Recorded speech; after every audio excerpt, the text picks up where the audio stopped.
Welcome to the Battlefield Show. I'm your host, Sage Goodwin, and as always, I'm joined by Sammy Boy. How you doing, man?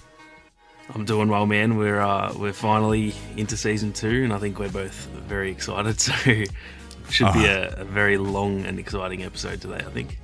This morning, we got up early, my wife and I. We got our pumpkin spice latte because it's pumpkin spice latte time in the U.S. And I told her, I was like, I'm so pumped to record the Battlefield Show today. Like, I can't even contain my excitement. On my lunch, which I never really get to play games on my lunch, I booted up Battlefield, and I played the crap out of it on my lunch break today. Loves it. And that's exactly what we're going to be talking about today is Season 2 of Battlefield 2042, so let's jump right in. I thought about a lot of different ways to just kind of open up this episode, and I think I'm going to do the most controversial possibly take ever. I think this is the best map of Battlefield 2042. I know. I did not think that we would be saying this, but what? I think this beats Exposure. I don't know how, but it's done it. It's, play back last episode if you haven't heard our discussion on last episode. We were pretty much just saying, it looks kind of yeah. It was visually from all the stuff that they showed, it's a bunch of boxes on a ship surrounded by desert. But when you're in the moment, you're playing, and it's there. It's all around you. Oh my gosh, this is exactly what I want out of a Battlefield map because it's that close quarters combat. Good gravy, man.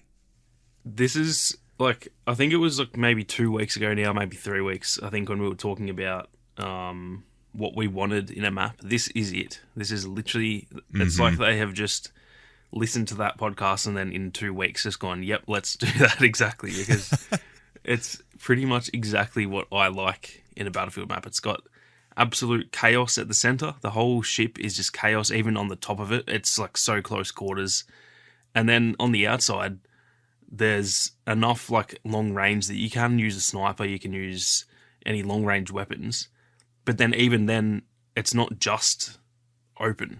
There's each flag actually, it's kind of open in the middle sections, but each flag actually has plenty of cover. I think it's the D flag has that's its own little shipping yard down there. It's so it's so well laid out, and there's never been a time. I've played so many hours since the update, and there's not been one time where I'm running around the map and I'm like, oh, this is, I don't really think this is designed that well. I don't think it flows well or anything like that. Every minute that I've played, I've just been having fun. So they absolutely nailed it. I think this is the perfect map design for Battlefield. And yeah, they've done it back to back. I didn't think I'll be honest, even after Exposure, I was a little bit skeptical, thinking was that a kind of a one-hit wonder? Have they just kind of lucked out? Because obviously the base maps are so bad that I thought, maybe they just got lucky with Exposure. But no, they know what they're doing. And if we just get more content like this, the game can turn around, because this is genuinely, so far, obviously the season's 3 months. We need a bit more throughout those next 2 updates, but this update is I think this is probably the best update the game's gotten so far. Oh, dude, I think so. Like you're saying, the layout of things is so well put. Even just the approach to the ship, it doesn't feel like you're just going to get killed as soon as you start approaching it. There are ways to kind of hide around this path, right on the outside. I think it's A1. You spawn, you'll click it. It's the one directly in the center. One of the ones directly in the center of the ship. You spawn outside. You have to approach it from either side. It is never a point in the 2 hours that I played today did I feel like, hey, I'm going to die if I approach this, which is good, because that's the whole draw of this map, is to go to that middle section, get into the shipping container area, and have some close quarters fun. That is the entire reason for this map, and it rewards you to approach it that way, which is so good. I was able to spawn on a couple of the side ones a few times, and the one I really enjoyed was, I think it was B1. That was that's a really such a fun slaughterhouse. It's completely different than the other, like A1 or any of the other ones. Yeah, Like that's it the has a thing with unique them, isn't feeling it? to it. They all are actually very different. Like every section of the map feels almost like it's its own little map. Like for example, that would actually be a really good little like team deathmatch, like a tiny Yeah. little map up there. So it just feels like they've designed the map around how it plays, not how it looks, and how it, you know, maybe it's more realistic and stuff in the previous maps. This is just built around this will play well, and then they've just put 5 of those flags, and they all play well, and then they all flow together well as well. So they've absolutely knocked it out of the park. I'm so stoked with this map so far. I'm so pumped. Like it is such a good layout. I will say the only downside that I think of this map is all of the like 4 or 5 games that I played, never ever were there people not in the center. I think that's the only downside of this map is they have that center draw, which it rewards it. It's True. very well put. Like you're constantly basically you have your points, they have their points, and you're all fighting over A1 and A2. Like that is the game decider, are those 2 points. Never has it ever been like, oh hey, we're gonna get this one D1 D2. Like we're never gonna go over there. It's always A1 and A2. That's the deciding factor. Yeah, that's a good point. And I've also noticed in Breakthrough, this is the only real negative that I have to say about the map is that I think the attacking team has like a massive advantage. So it's more to do with like balancing. I think they can fix that luckily, but the attacking team pretty much wins every game on Breakthrough, which to be honest, I don't actually care about that because I think I'd prefer that than just the defending team wins, because then you don't get past the first phase. So the maps that have like the advantage towards the defending team, they're kind of boring because you just played the first sector and then it ends. So that's not the best way to play a new map, for example. But that's the only thing that when I've been playing, I've been like, oh damn, like I've been on the defending team 5 times and lost all of them, for example. Yeah. But again, that's right now, that's not even a worry because you get to experience the whole map. So even if you lose, it's like, oh well, I played the whole game from start to finish. It's probably better than just winning in the first phase. So they can tweak that. That's the good thing. It's not something that's like inherently broken. They can just make the spawn timer a little bit longer or something for the attacking team, and it's a pretty easy fix to balance it out a bit. So that's really that's like the single negative that I have, which is pretty good, because even exposure, I love that map, but even that I could probably name 3 or 4 different things I don't like about it. The only thing about this is maybe to do with the balancing, and that's pretty much it. Yeah, and I think that's I think it's a sign of a good map design. They don't really push you out to the outsides, but it's fair, because why would you go out there when you have this basically meat grinder in the middle that is just so much fun to spawn, jump in, try to get a few kills, try to capture the point, and then you die, and then you do it again. Like that is so great. Yeah, it's just constant. There's no more like running and hoping you can get to the next flag. It's just you spawn. Usually you can spawn on the ship, and if you can't, the other thing that I've noticed that I'm really, really happy with is every flag on the outside, they've changed the spawn so that let's just say you have E1. If you spawn there, they spawn you right next to the zip line, which takes you directly to the ship. So there's no like you don't even have to run to the zip line. Like they spawn you like 5 meters away from it. Yeah. So pretty much anywhere on the map that you can spawn, you can be on the boat within like 20 seconds. So that's something I'm really happy with, because essentially if you have even one flag, like you can get to the boat immediately, which is just perfect. There's no running. There's just, I'm spawning here and I'm going to just take a zip line to the ship straight away.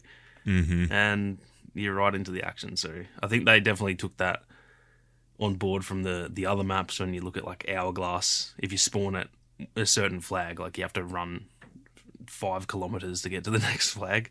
Yeah. I think they've kind of looked at that and gone, okay, let's just like remove that and just put zip lines where they need to be. And even then, even if you can't do that, it's actually not that far anyway to run. So yeah, the spawns and just the the pace of the map. You just spawn, you're in the action, you die, you spawn, you're in the action. It's just they've absolutely nailed that. It's the perfect kind of that's how I play Battlefield. And I know that's not how everyone plays Battlefield, but I love it. It's so much fun, and I feel a really good sense of accomplishment when I play around. It's like, oh, hey, I did do something. I'm either capturing a point or I'm getting some kills, on the big maps, I don't really necessarily feel like I'm adding to the experience of the team. Yeah, yep. But that's a very good point. It's like a lot of the other maps are it kind of feels a bit pointless. And that's a good point. In this, you feel like you're helping, even if you might not have the best game, but you can be on the capture points and stuff pretty quickly. Yeah. So that's a very good point. Yeah, it makes it super satisfying to play, and I really enjoy it. I have also seen, like, in the few games that I did, the top kills were in the 60s, and it's been so long since I've been, like, on like exposure. Usually it's like 30 or 40, or maybe like on the far ends. The god tier players are that level. Freaking the first game I hopped in, the number one player had like 65 kills. Yeah, that's what you love to see. That's when it's at its best, when everyone, like, because that means, like, if you're in the middle, you're getting 30 kills. Like, that's when it's at its best, I reckon. Oh, it's so good. How is it on Breakthrough? Because I didn't get a chance to play that. It's really fun. It's like, you talk about the meat grinder in Conquest. Just imagine that boat when there's 64 players, like, directly in it. Like, it's really fun. Like I said, the only issue I have is the balancing, but that's fixable. Outside of that, it's really fun. The first sector starts up near that B1 flag that we mentioned, the one sort of up on the hill in the grassy area. And then you've got to push into the boat, and then I think there'd be one, maybe, I don't know if there's 2 or 3 sectors within the boat, so you kind of push all the way through to the end of the boat, and then the last one is out at like D1 on that sort of desert area. So okay, it actually feels like they have designed this map around Breakthrough, and then it really works for Conquest as well. And that's, in previous games when they've done stuff like that, that's generally when it works better. If they design it purely for Conquest, it's not necessarily that it makes it bad, but it can make the Breakthrough or like Rush or whatever, it can make the other modes not flow as well. Whereas with this, it feels like they have got the flow right on both of the main modes. I haven't played Rush on it yet, but I would imagine Rush would be pretty much the same as Breakthrough. Yeah, I mean, like, and that's what they need to do, is just make it so that it works for both game modes, so that it's not like a Conquest map or a Breakthrough map. It's just a good map in both modes. Yeah, I think that's a good thing too, because Conquest doesn't have, like, the main thing is to capture points. You can spawn around someone with the point, and that's how you capture it. Like, there isn't a flow. There isn't you're gonna go here and then here and here. So I think that's a good idea of, like, hey, when you design a map that has a purpose around a specific mode that also has a purpose, that's when you have the good times. And there's like intelligence put into the layout, how things flow together, because you need to make it move forward in a specific way. Yeah, that's the thing. I think Conquest doesn't need as much of it doesn't need to be designed around the flow as much, because there kind of isn't a flow, if that makes sense. You can go wherever you want, so you still do need to obviously make it. When you look at a map like Hourglass on Conquest, that doesn't flow well on Conquest. It's just they're all too far away. There's not really a central point. They're just all around the edges. So that it can still be an issue, but I think so long as you get the general layout pretty decent, it just kind of, I think the players make it flow depending on how they play. Whereas Breakthrough, you need that, like, that starts at point A and goes to point B. Like, you need that to work perfectly. So I think that's why I like the maps that are designed a bit more around Breakthrough, because it generally just means they're a better map across all modes. And yeah, that definitely feels the case with this one. Yeah. Oh, dude, it's so good. I think it's crazy that we got 2 good maps in a row. Like, I did not expect that. Like, we were just talking about, like, how did we get so lucky to where they have 2 bangers of maps right back to Yeah, back and to each other. to be honest, even in any game, that's actually pretty, like, it's pretty rare that you can have, like, constant, like, maps are a very touchy thing. It doesn't take much for a map to not be very good. So this could have easily been a pretty bad map. Like, we are pretty lucky that we've got 2 good ones in a row, because it's not even to do with, like, what we mentioned about the base maps not being very good. Even if they were all really good, the fact that these are still good is actually pretty surprising, because it's, making maps can't be an easy thing to do. I don't think it's, Yeah. there's not really like a formula to it, so it's, I'm very happy that, like I said, I was heading into this, I was a bit like worried that maybe exposure was just kind of lucky, but no, they've proven now that they've done it back to back that they know how to make a good map, and hopefully the season 3 map is just as good, because if we can get 3 or 4 of these in a row, that'll be a very, very good thing for the game. Well, a lot of the YouTubers too are Lassie is the most vocal about this, I think, is in terms of his statistics on YouTube are just so much better, and the interest around it is so much stronger than it has been in a while. Yeah, it definitely feels like the community, like, you can tell people are enjoying this. It's not just like, I always try and gauge it, because I'm like a pretty easy person to please. So generally when we get new stuff in any game, I'm like, this is awesome. Like, it doesn't take much for me to be happy. But when that happens, I always try and look at what everyone else is saying, because maybe I need to rein it back. If everyone's like, this is terrible, and I'm happy, then I look at it and go, okay, let me like dive a bit deeper into this. But I'm looking around and everyone seems to be having fun with it. Like, it's not just, the super positive people that are saying it's a good map. I think pretty much everyone. I haven't actually seen a single bad thing said about the map, so I think they've definitely knocked it out of the park. Yeah, I 100% agree. Like, it is awesome. We've got another great Battlefield map. They've done it once. They've now done it twice. Can they do it a third time? Maybe. I'm a bit more optimistic for that after this. I wasn't expecting much for the like, I say that sounds like I was just expecting it to be bad. I didn't think it would be bad, but I was just kind of like a bit cautious, because obviously now we have 9 maps, but before this we had 8 maps, and really Orbital and Exposure are the only 2 good ones in my opinion. The rest are not good. So we're batting at 25% of the maps are good. So I kind of thought, okay, like, there's a 25% chance this map's good. But it's definitely, I think now that they've had the time to work on them, I think that's just the issue with the base maps. They just had to rush them out. I think they've proven that now that they can actually sit there and work on these, and as much as I think we all want multiple maps a season, I think, I don't know, it's a tough one. I would like more, but I think I would actually prefer them to take the time and give us one really good map. If they can guarantee that season 3 and 4 have good maps like these, I think I would actually prefer those than getting 2 maps that are like a 6 out of 10, because the map, like, it doesn't matter how many, they could give us 100 maps. If they all suck, then they're not fun. What's the point in getting 100 maps? I think exactly. the most important thing is that when you are playing on that map, it's fun. And so even though, by the end of the season it'll be a bit stale and stuff, I think once they add them all together at the end of season 4, if we have 4 good maps plus the reworked maps, that might be 6 or 7 good maps, which, when you say it like that, for a year-long live service, it's still not very good, but it's better than where we were, because we had 7 bad maps at the start. So I think the approach they're taking is the right one.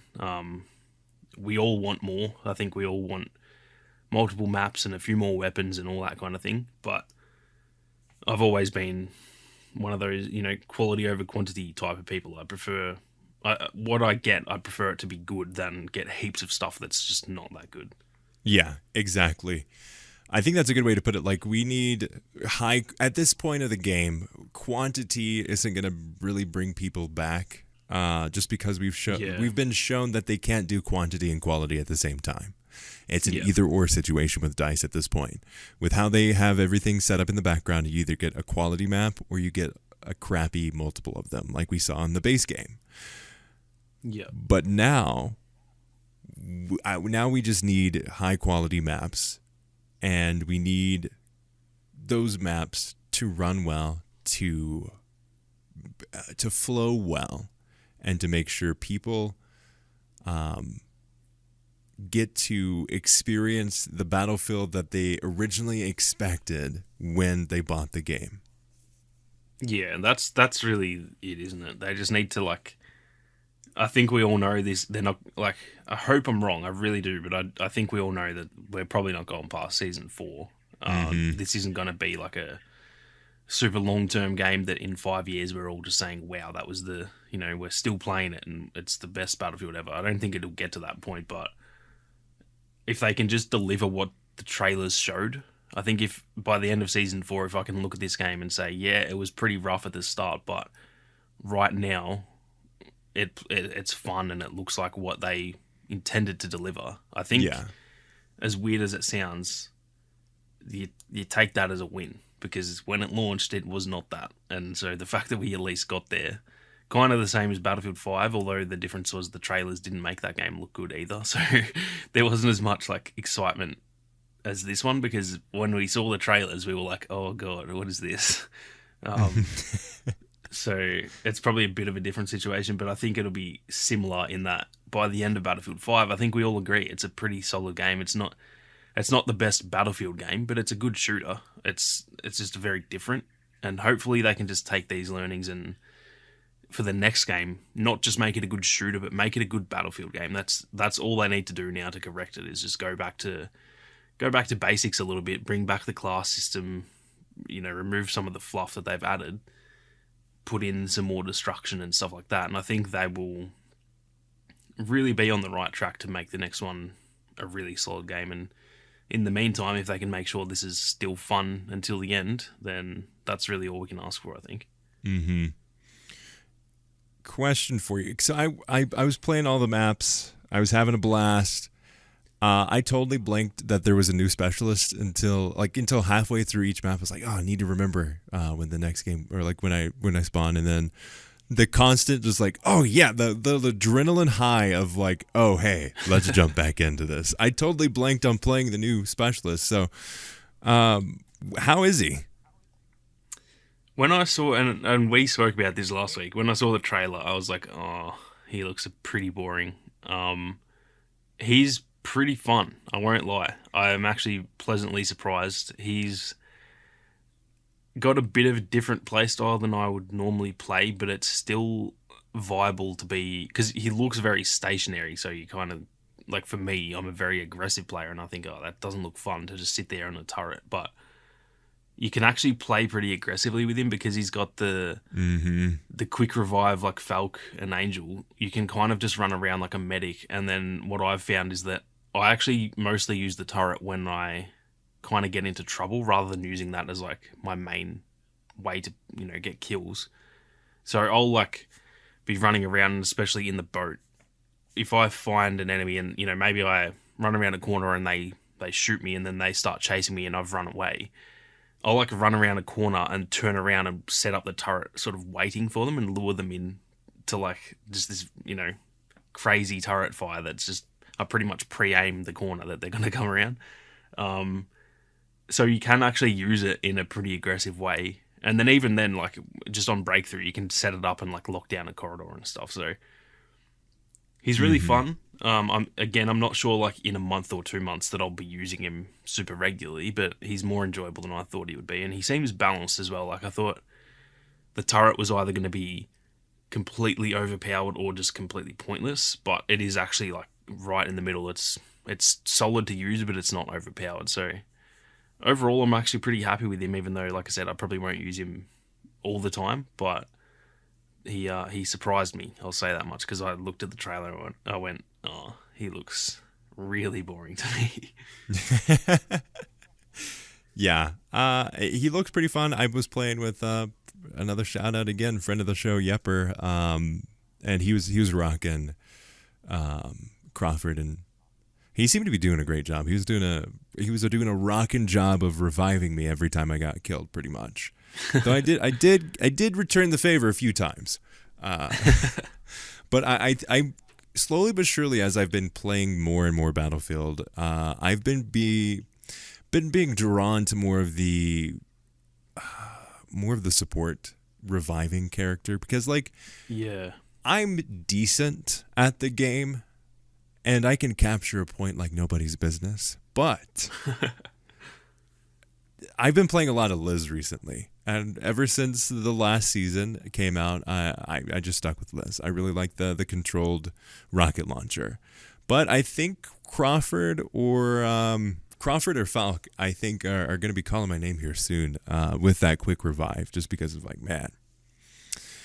Yeah, it's very handy. Like, it's something that you think doesn't on paper doesn't sound that important. Like, oh, what, you can revive someone slightly faster, who cares? But when you're actually in the game, and if your teammate goes down, I've noticed that when I'm not playing as Falk or one of the support specialists, when you try and revive them and it takes longer, you sit there kind of panicky, like, oh no, I'm going to get shot here if I don't revive them. Mm-hmm. So the quick revive is actually really handy, and especially because that's how I like to play too. If I'm not playing Sundance, then I'm pretty much playing support.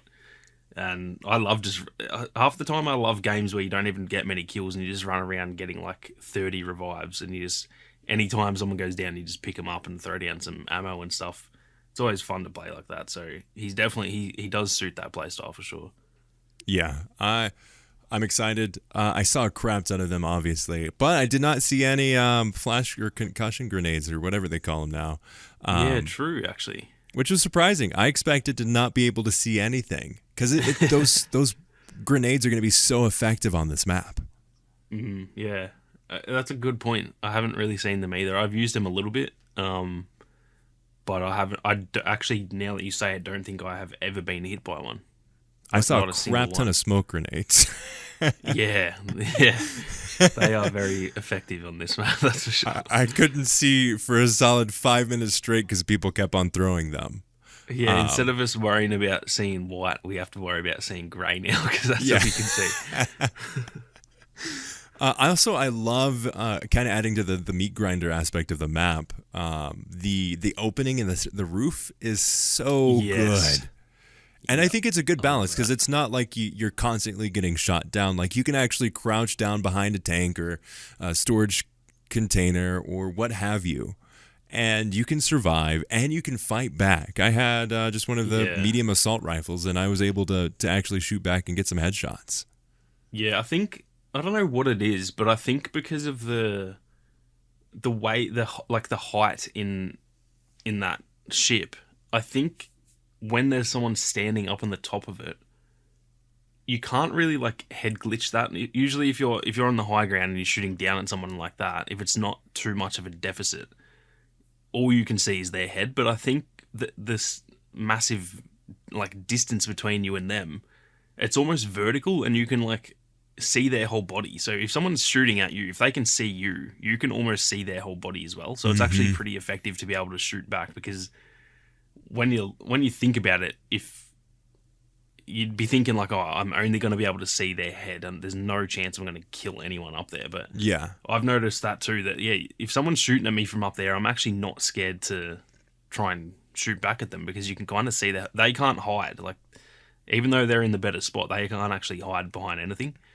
So I wonder if they've done that on purpose, made the boat like extra tall kind of to make that viable. Because if it was, let's just say it was like half as tall, they would be dominating, because you can then the angle would be a bit different to where you can only see their head, and then you're not winning that gunfight at all. But I think they've designed that well to where if someone wants to stand up there and shoot at me, they'll probably kill me if I don't see them first. But if I can get to cover, they're in trouble, because their whole body's shown pretty much.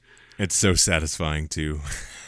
Yeah, they're really fun gunfights, aren't they? Like, it's something different. You're pretty much shooting vertically in the air at someone. Like, it's very different. Yeah, and you have to be aware of what's happening around you too, because there could be a tank or a vehicle that just pops up, or there could be someone that runs around, or like it's from all sides. And that's what I love the most, is like you have these corridors of action, you do have some safe spaces, and you have these open areas where like, hey, you run out this, you're gonna get shot.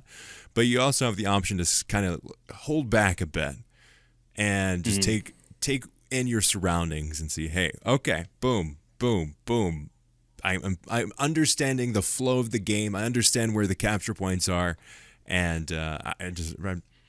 good job, DICE. I think is something that I did not expect to say when the season came. Yeah. We gotta.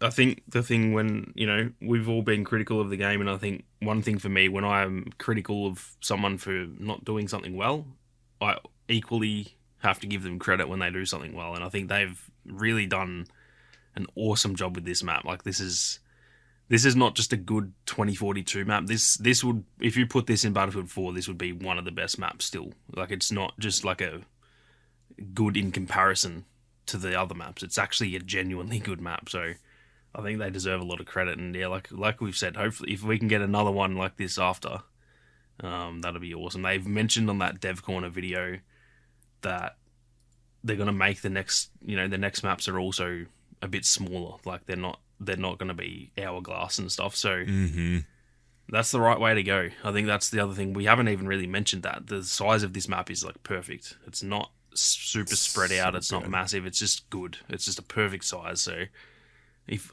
every other map is pretty much the same size as this, then I'll be absolutely stoked with that. Oh, same here. Like, oh, good gravy. It's the sweet spot in my opinion of like, oh yeah, this is what you want. This is what I want at least. And it's good. I think it's a good direction. I think they should totally keep with this theme as they develop more and more of the maps. And I hope one that we get more interesting locations. Again, I want that city map so bad. But as long as they have the playability of this map, I'm good with it. Yeah. That's the only nitpick I've got too, is like, give us, the next map be like a jungle map, and then the one after that a city map or something. Give us like some more variety. They did pretty well with that in the base maps. They're all sort of unique from each other in terms of where they're set. But the issue with those ones is that they all play pretty similar, so they all kind of just feel the same anyway. That now that they're actually good, if we can now get them to feel completely different when you're playing on one, and it's, this one's a kind of like a partly desert, partly like, I don't know what you would call the boat. Like, I guess that's somewhat urban feeling in terms of, it's like, you're inside in close quarters. It's like the typical urban type of game, urban type of map, sorry. But if they can give us a genuine urban map that's in a city, not just a map that feels like it's urban, but actually, it's like a genuine, in the midst of a city, that would be great. And then, some sort of like jungle map or something like visually that you go, wow, this looks crazy. Because Exposure kind of was that. Exposure looks really great, but it's also got a weird color palette where it's like yellow and blue. It's kind of like, it just looks, not that it looks bad, it's just like, I kind of want something that's a bit more like typical shooter type of map, like a jungle or something like that. I think the jungle and the city, now that, because we've got the desert maps, we've got way too many, or even like another snow map would be fine, but we've already got Breakaway. I think we're lacking the mountain snow peak that I love in Battlefield games. Yeah, that would be sick. That's a good point. That Breakaway, I don't know, something. I don't know what it is about Breakaway. The part that looked appealing in the trailers is barely even part of the map. That big like peak area. That's like not even really. No one goes up there, so that's a good point. I think something like Operation Locker, how that's like the outside of that is like a genuine mountain peak. Like that would be pretty cool as well. I'd love to see that. Something that's just not white, but it has a lot of the variation of like, oh hey, this is kind of like, this is as far as you get from civilization, but also it's not Antarctica. I think that would be a good balance. But like you said, I think a jungle map would be freaking awesome, and the city, the actual in the city map needs to happen. Yeah, that is like something, especially with the lore of the game. Like there's cities that should be like the thing I keep thinking of is, the the Exodus like fan film, or not the fan film, the short film Yeah. that has Irish in it. I want that as a night map. I like, thought in there the was city. going to be that map in there. Like the water aspect that of things would be so freaking perfect. awesome. Yeah, and especially because, look, this isn't the best looking Battlefield game, but it looks pretty damn good. And if they've got reflections, or because they have the big neon lights and stuff, if they've got water all over the ground and there's neon reflections, I'm talking like I want like a Coruscant map in a real life setting, if that makes sense. Yeah. I want that, like the neon lights, and I know we get that with Hourglass, but it's just not the same. We're not in the city, and the neon stuff only comes on when the sandstorm comes in as well. Like I want a dark, gritty, like genuine urban map. That's something that I would just love to get. So Yeah. I'm not sure we will, because I just feel like I think we have to. I think by the end of this season 4, we have to have some kind of map like that, right? well, it just suits the lore. Like it just is perfect, because it could have that as like essentially an abandoned city that has just quickly. I know like Kaleidoscope is what we're explaining sounds like Kaleidoscope on paper, but it just isn't. That's just That's like buildings that are somewhat close to each other, but never touch anywhere. Like there's freaking, you can fit 17 tanks in between where the buildings are from each other. We're talking like, no, this is a downtown area that has had people in it for decades, and people built it up, and then they were forced to leave. Yeah, that's the thing with Kaleidoscope, is it's almost where that's set in real life. I think it's Songdo in South Korea. That is essentially like the South Korean Central Park. Like it's a little parkland within a city. So yes, it's in a city, but it's not. Yeah, it's not a city map. It's just in the city.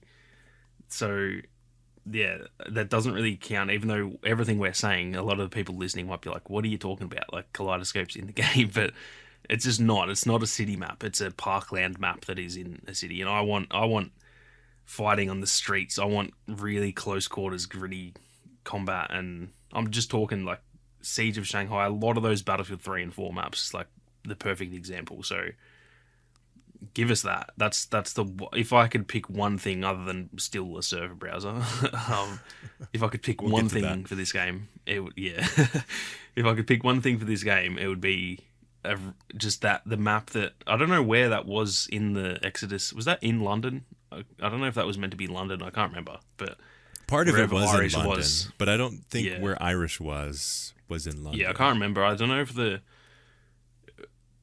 There was something mentioned about London anyway, but just whatever that city was that he was in, whatever inspiration they can take from that, give me that. Because just the flooded ground, and there was just rubbish everywhere. There was just like dumpsters and just like bags of just like clothes and just whatever laying around the place. And then there was the big neon lights and everything. It was just perfect. Like just put that in a map, make sure it plays well, and I'll be very happy. I would almost say right now that will be the best map in the game. I would only play that map constantly, and I would never get tired of it. Yeah, that needs to happen, man. I would give them money to make that map. I would pay for that. Yeah, I would pay for a DLC if it was that map, without a doubt.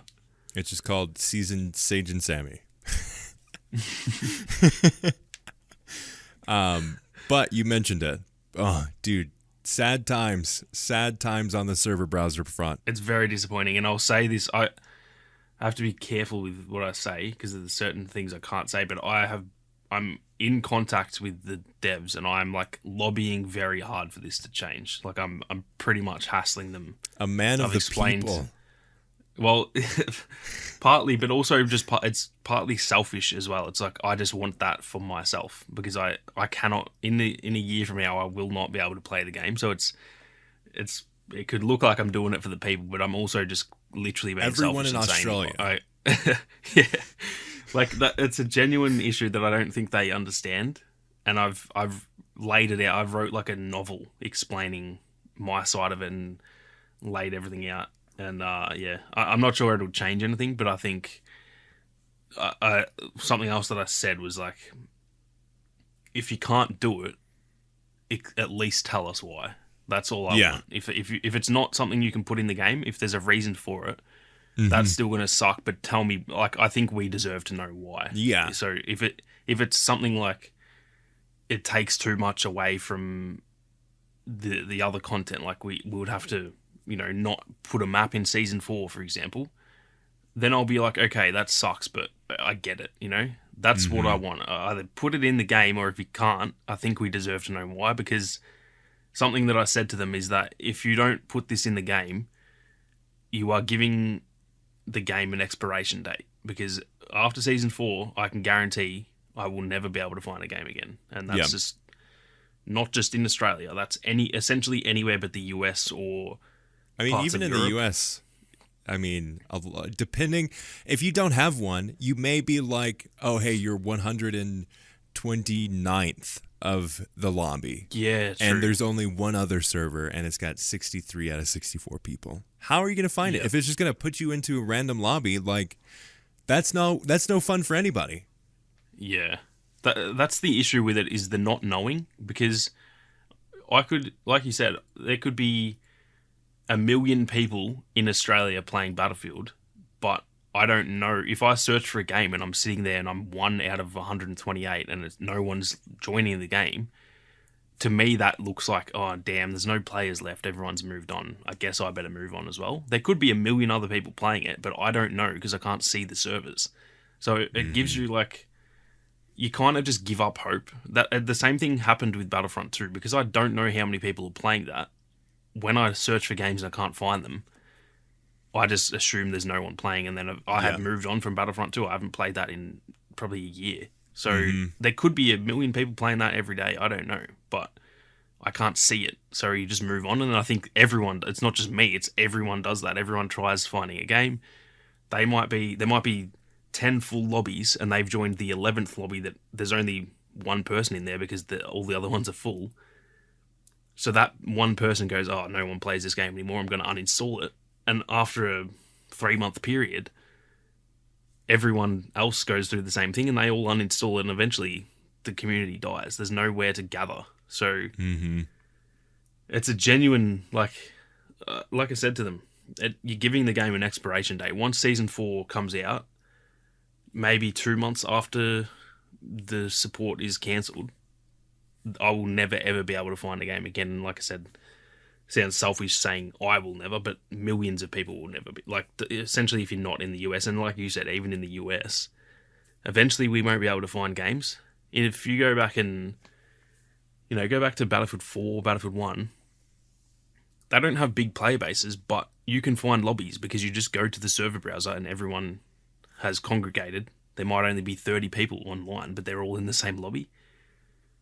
If you go back to the old Call of Duty games, you can't find games because there's no server browser. No one plays the game anymore because there's nowhere for the community to actually go. So I'm gonna hassle them. Like, I'm gonna be that annoying dude that they probably get sick of, but I don't care because the game will die if they don't give us a server browser. And I've said to them, if you can't do it, fair enough, but tell us why. I think we just deserve to know why that's your decision. If it's something that can't be done, fair enough, but just I think we deserve to know why it can't be done.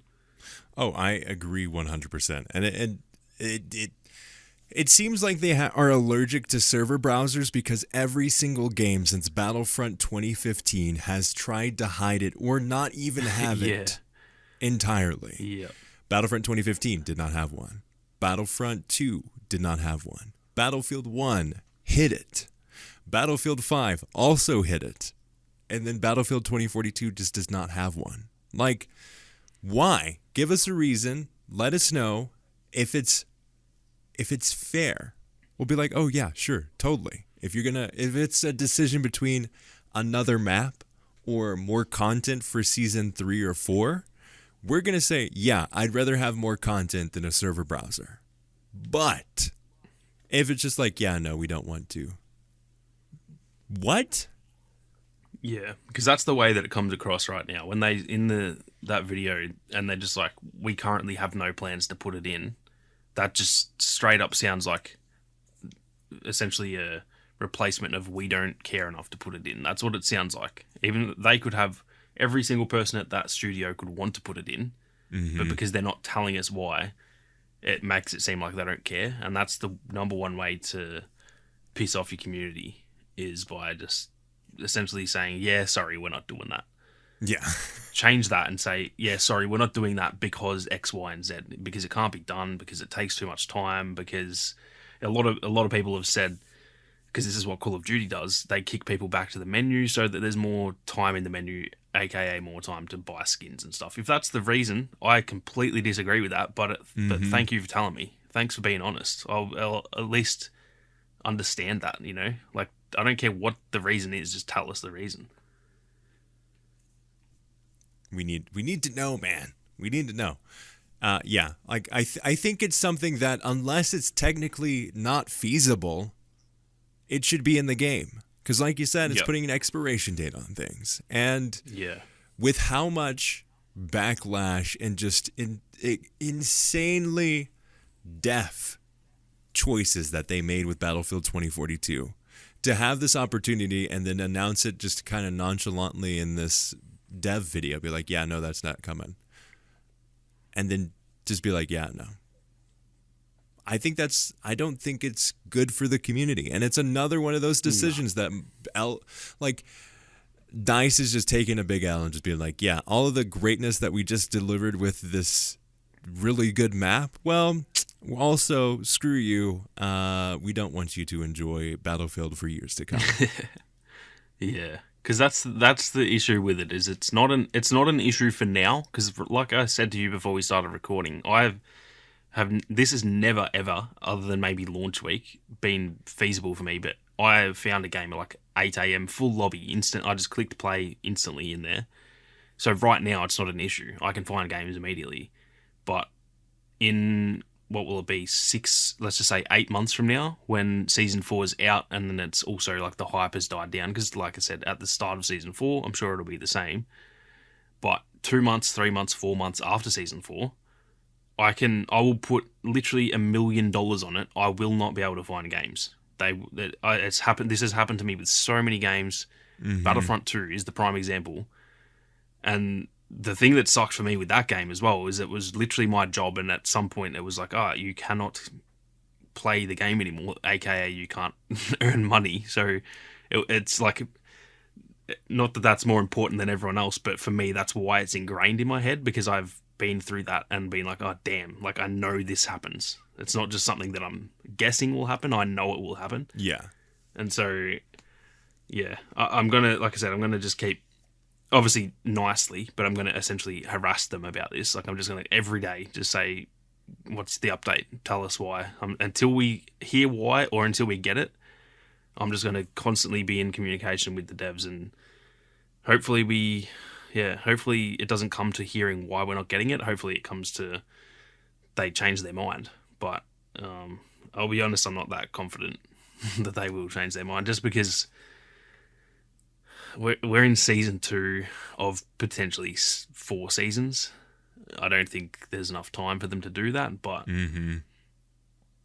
yeah, hopefully, I don't know, hopefully they change their mind. I think the thing that they're confused about is that I was talking to Stratford about it, and he sort of asked, like, I sort of said my opinion about like why this is important, and then he kind of asked the question, why, the Portal server browser's there, why don't you use that instead? So I think they don't quite understand that the Portal server browser doesn't, on paper, yeah, sure, it works fine, but you go to the Portal server browser and there's such a small population in Australia that there's 4 lobbies, all of which have 6 people in them, and 3 of them are hardcore servers. You know what I mean? That it's not official Battlefield. Portal's great. Portal's one of the coolest things that I've seen, but it's not official Battlefield. It's not like the main mode of Battlefield.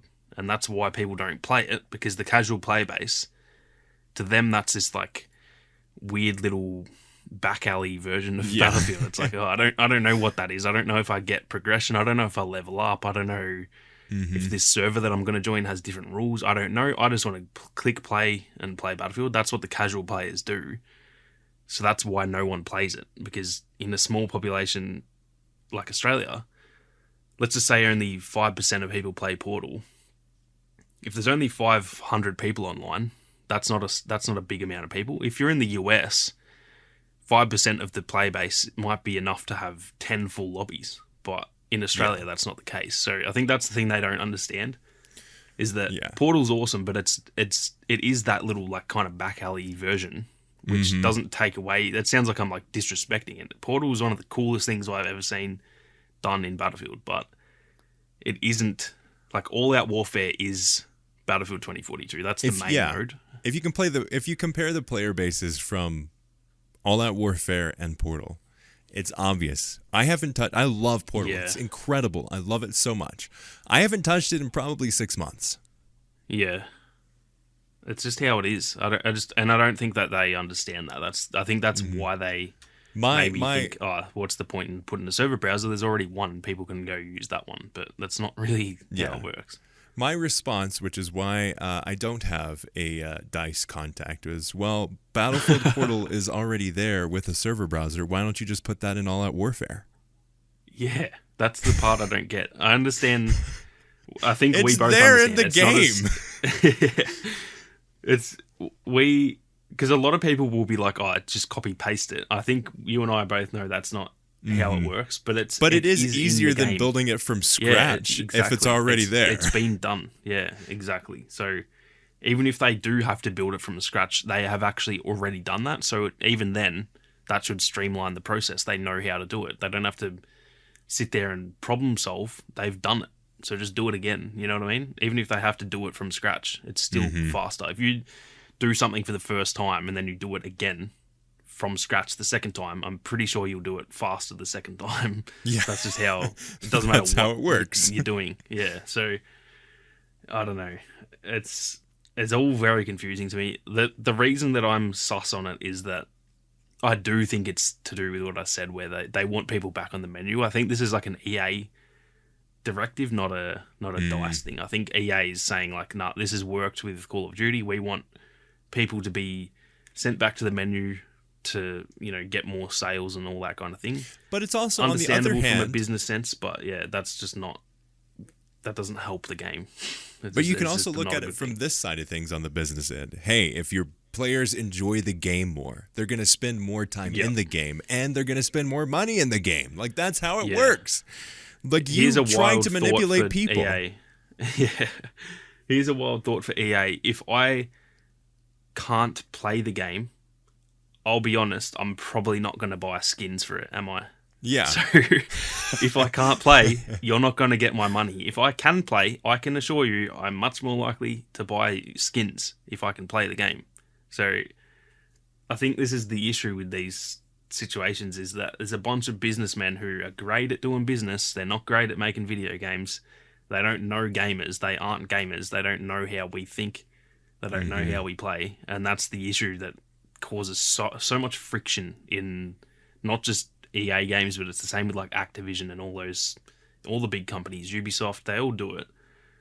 They need to get people in there who are like the middleman, who you've got the big businessman at the top, but they need that person below them to say, look, I know you guys are good at business.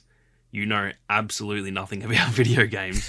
Let me explain to you why doing it this way is going to actually make you more money, because they just see numbers and go, oh, well, if people are on the menu more, that means more skins will be bought. Yeah. On paper, sure. But if there's no one in the menus because your game's dead, I'm pretty sure you're not going to make money. So it's not quite as simple as they make it out to be. Yeah. Yeah. It's so frustrating that I'm just some random dude from Australia, and how do I know more about this than them? That's so frustrating. I have no qualifications. I'm literally sitting here in the spare bedroom of my parents' house making videos, and I know more about this than they do. It's embarrassing. It's actually embarrassing.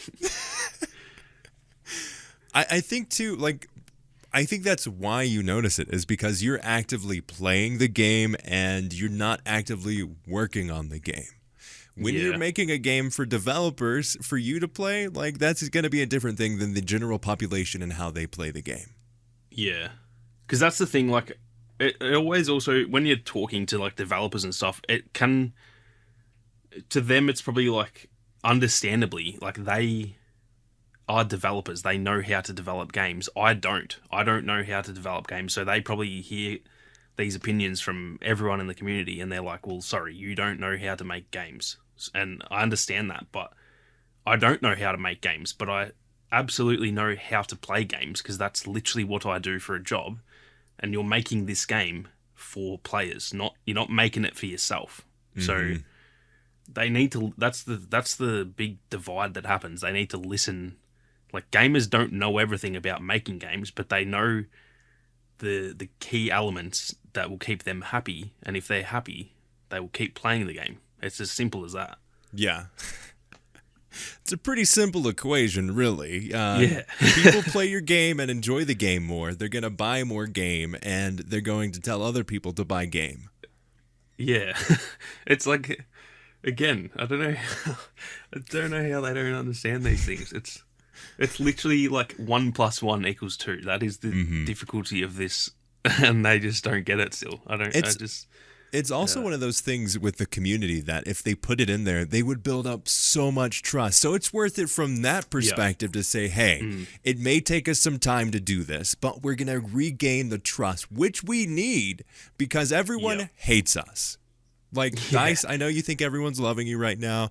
There's like a small subsection that do. Most people, they don't really enjoy this game, and they're just playing it because they want to play Battlefield. Honestly, that's what's happening.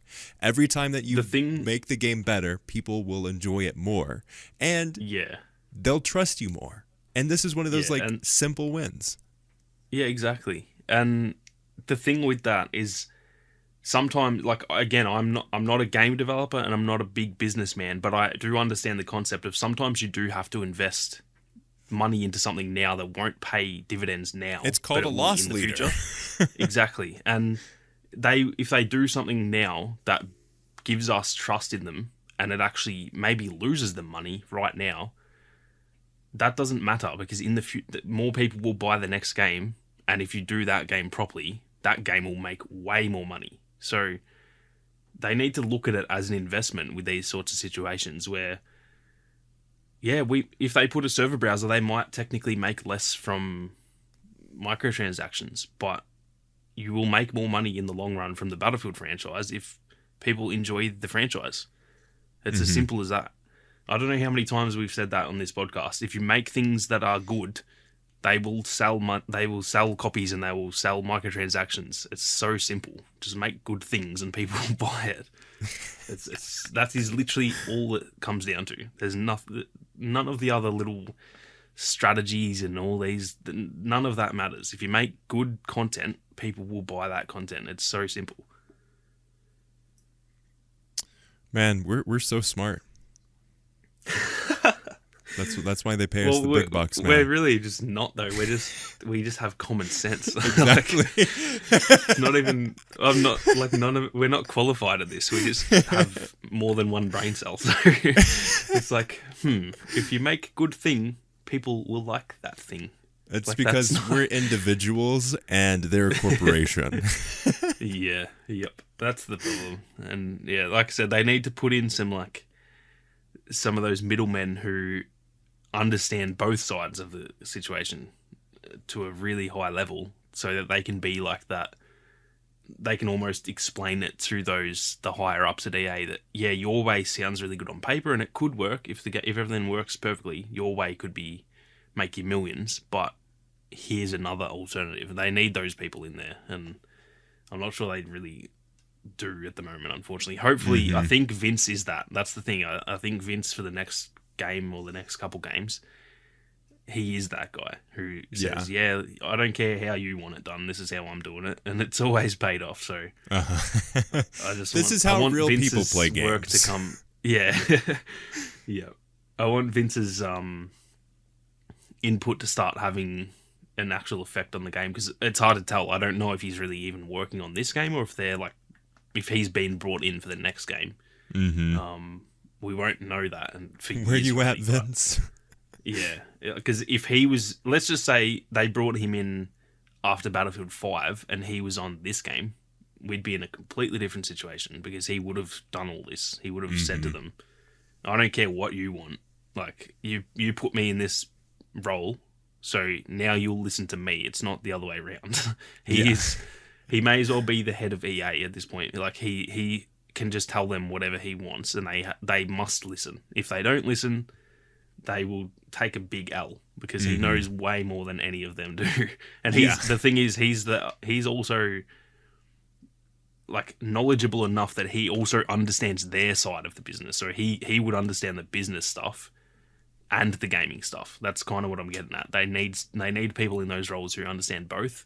Because if you have someone, for example, like me, if they put me in that role, I know heaps about playing games, but I don't understand the business side, so I wouldn't fit that role. But he does. And I just hope that, he just keeps doing what he's done in the past and just... EA says, we want you to do this, this, and this, and he just says, "No, sorry, I'm not doing that. I'll do it how I want to do it," because that always pays off. I hope that we start to see some of that within DICE, within Battlefield, within EA. Like, he is the head of the Battlefield franchise. Like, what he says is going to build out what Battlefield is for the future. Yeah. Hopefully, it also means the now as well. Yeah, it's very hard to tell, isn't it? Like, I don't think he's had involvement with this game to a massive extent. He's probably had some input, but I think with a lot of these situations, like, I think we would be able to tell if he was getting involved now. So it feels like he's not involved, and I can't wait till he is, because he knows his stuff. We are the biggest Vince simps, but I don't care. I'll simp for that man all day long. We are Vince Fan Pellas, or Vince Stan Pellas, or we stand for Vince Sampella 24/7 all the time. Yeah. Yep. But I think with that, thank you all so much for listening to this episode of the podcast. Would love to hear your thoughts. How are you enjoying Battlefield Season 2? Would greatly love to know if you guys have any good strategies with Crawford, or any of the new weapons, or anything new. What's some secrets that you found on Battlefield 2042's new map? Let us know, and continue to let EA and the DICE team know that we want server browsers. Yep, keep spamming them. Keep it coming. We will bring this revolution to a head. But really enjoyed this episode. Was so hyped for it, and look forward to our even deeper dive next episode once we do have even more time with the game. Definitely look forward to that, because I will be, I had a taste of Battlefield in its glory today. What Battlefield 2042 could have been at launch is in this map, for me at least. And I'm looking forward 100%. To playing it so much over the weekend. Yeah, I think I'm literally gonna, like, straight after this, just go and jump on again and keep playing. I'm fully hooked at the moment. Same here. Really, really enjoyed it. Like, I never play games on my lunch, and I was playing it. I was like, oh crap, I need to wrap this up and go back to work. But it was great. But would love to hear all of your thoughts as well. Thank you to Ethan Clark for the beautiful thumbnail, and all of you for listening. We'll see you on the battlefield.